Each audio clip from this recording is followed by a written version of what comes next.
আসসালামু আলাইকুম, welcome to my channel শিক্ষা একাডেমি। নতুন নতুন ভিডিও সবার আগে পেতে এখনই সাবস্ক্রাইব করুন। আমরা ইতিপূর্বে আলোচনা করেছি সংবিধান পর্ব 1, 2। আজকের আলোচ্য পর্ব সংবিধান পর্ব 3। সংবিধান হতে 20টা গুরুত্বপূর্ণ প্রশ্ন যা প্রতিযোগিতামূলক পরীক্ষায় প্রায় আসে। এই প্রশ্নগুলো আত্মস্থ করবেন, কারণ এগুলো বারে বারে পরীক্ষায় আসে। যারা বিসিএস প্রাইমারি ব্যাংকে পরীক্ষা দেবেন তারা অবশ্যই গুরুত্বের সাথে পড়বেন বা দেখবেন। প্রথম প্রশ্ন, গণপরিষদের প্রথম স্পিকার কে ছিলেন? গণপরিষদের প্রথম স্পিকার ছিলেন শাহ আব্দুল হামিদ। দ্বিতীয় প্রশ্ন, গণপরিষদের প্রথম ডেপুটি স্পিকার কে ছিলেন? গণপরিষদের প্রথম ডেপুটি স্পিকার ছিলেন মোহাম্মদ উল্লাহ।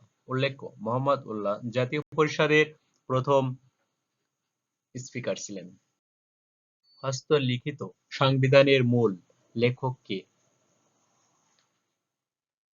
হস্তলিখিত সংবিধানের মূল লেখক এ.কে.এম. আব্দুর রউফ, সংক্ষেপে আমরা বলি আব্দুর রউফ। মূল সংবিধানের অঙ্গসজ্জা কে করেন? মূল সংবিধানের অঙ্গসজ্জা করেন শিল্পাচার্য জয়নুল আবেদীন। মূল সংবিধানের অলঙ্করণ কে করেন? শিল্পী হাশেম খান। এই তিনটা প্রশ্ন, যে তিনটা লাস্ট বললাম, এটা একই রকম, যার কারণে গুরুত্বের সাথে মনে রাখবেন যাতে একটার সাথে একটা পেঁচিয়ে না যায়। 6 নং প্রশ্ন, হস্তলিখিত সংবিধানটি কত পাতার ছিল? হস্তলিখিত সংবিধানটি 93 পাতার ছিল। 7 নং প্রশ্ন, বাংলাদেশের সংবিধানের প্রস্তাবনা কয়টা? বাংলাদেশ সংবিধানের প্রস্তাবনা একটা। এখন দেখবেন যে প্রশ্ন হয় যে প্রস্তাবনা কি সংবিধানের অংশ? হ্যাঁ, প্রস্তাবনা সংবিধানেরই একটা। মোট তফসিল কতটি? যখন সংবিধান প্রণয়ন করা হয় তখন তফসিল ছিল 4টি, কিন্তু বর্তমান তফসিল সংখ্যা 7টি। পঞ্চদশ সংশোধনীর মাধ্যমে নতুন করে 3টা তফসিল যোগ করা হয়েছে।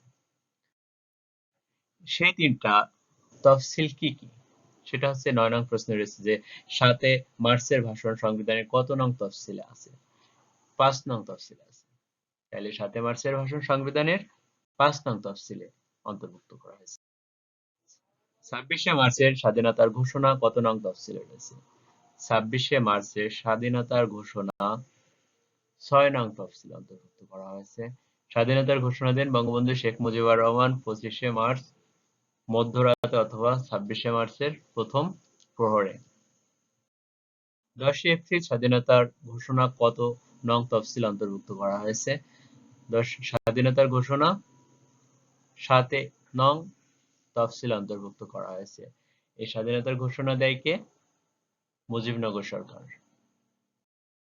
গণপরিষদের প্রথম অধিবেশন বসে কত তারিখে? 10 এপ্রিল 1972 সালে।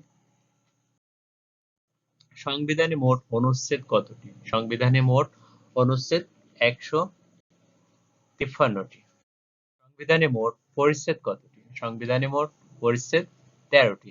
এখন দেখুন, পরিচ্ছেদ আর অনুচ্ছেদ, আমরা নরমালি অনুচ্ছেদটা জানি কিন্তু পরিচ্ছেদটা ঝামেলা হয়, এজন্য এটা আলাদা আলাদা করে মনে রাখবো যে পরিচ্ছেদ সংখ্যা 13টি।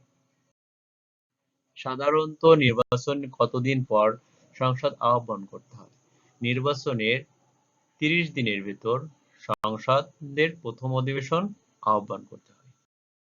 সংসদে 2 অধিবেশনের মাঝে সর্বোচ্চ কত দিনের ব্যবধান রাখা যায়? 2 অধিবেশনের মাঝে সর্বোচ্চ 60 দিনের ব্যবধান রাখা যাবে, এর বেশি ব্যবধান রাখা যাবে না।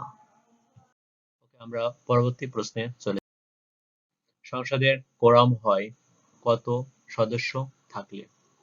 সংসদে কোরাম হয় 60 জন সদস্য থাকলে। যদি 60 জন সদস্যের কম থাকে তাহলে স্পিকার অধিবেশন স্থগিত করবেন।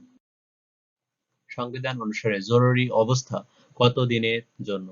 সংবিধান অনুসারে জরুরি অবস্থার মেয়াদ হবে 120 দিন। সাধারণত প্রধানমন্ত্রীর পরামর্শক্রমে রাষ্ট্রপতি জরুরি অবস্থা ঘোষণা করেন। স্পিকারের অনুমতি ছাড়া সর্বোচ্চ কতদিন সংসদে অনুপস্থিত থাকতে পারবে সাংসদ? তো সংসদ সদস্য কতদিন অনুপস্থিত থাকতে পারবে? সর্বোচ্চ অনুপস্থিত থাকতে পারবে 90 দিন, তবে অনুমতি নিয়ে এর চাইতে বেশি থাকতে পারে।